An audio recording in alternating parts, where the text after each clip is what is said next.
શ્રદ્ધા ને વિશ્વાસ માણસનો ડગવો ન જોવે. શ્રદ્ધા ડગે ને ત્યાં ભગવાનની કે માં જગદંબાની પ્રસન્નતા જલ્દીથી પ્રાપ્ત નથી. એક વખત છોડી દો એની ઉપર, એક વખત એને તમે સોંપી દો કે હવે તમારે હવાલે. જ્યારે હસ્તિનાપુરની અંદર દ્રૌપદીના ચિર હરણ થતા હતા ને જ્યારે દુશાસન ચિરનું હરણ કરતો હતો ત્યારે અહીંયા દ્વારિકામાં ભગવાન કૃષ્ણના ધર્મપત્ની ભગવાન કૃષ્ણને કહે છે કે હે ભગવાન, આમ આકુળ વ્યાકુળ ભગવાન આમથી આમ દોડતા હોય, ચિંતામાં હોય ત્યારે પૂછે છે કે કેમ? કે દેવી ત્યાં હસ્તિનાપુરમાં દ્રૌપદીના ચિરહરણ થાય છે કે તો પણ જાવ નહીં, તમારી માટે હું મુશ્કેલ છે.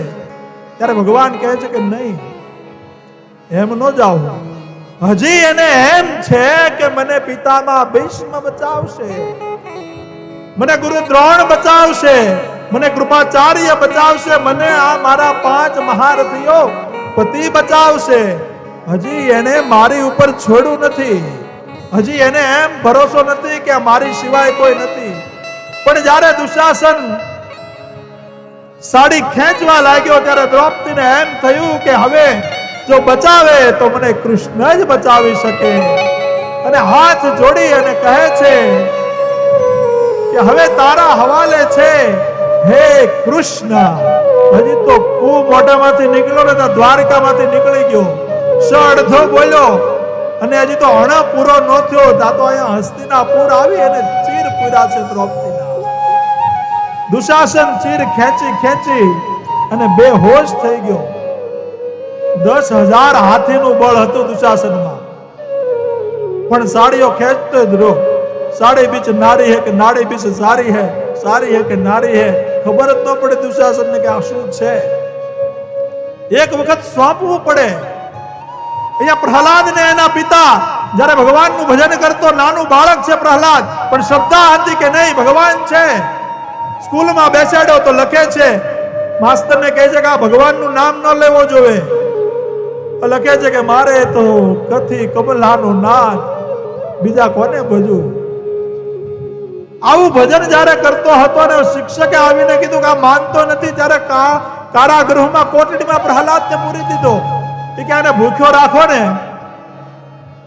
તો જ આ સમજશે. 1 દિવસ 2 દિવસ 3 દિવસ પૂછે છે પ્રહલાદના પિતા કે કેમ અંદરથી કઈ રડવાનો અવાજ આવે છે. ત્યારે એના માણસો સૈનિકો કહે છે કે અવાજ નથી આવતો, અંદરથી મહેક આવે છે, ભોજનની સુગંધ આવે છે.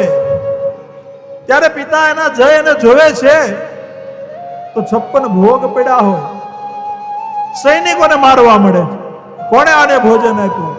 મેં ના પાડી હતી છતાં અહીંયા ભોજન આને આપ્યું કોણે? અમારા શત્રુનું ભજન કરે છે, અમારા દુશ્મનનું નામ લે છે. ત્યારે પ્રહલાદ કહે છે કે પિતાજી તમે એ બધાને શું કામ મારો છો?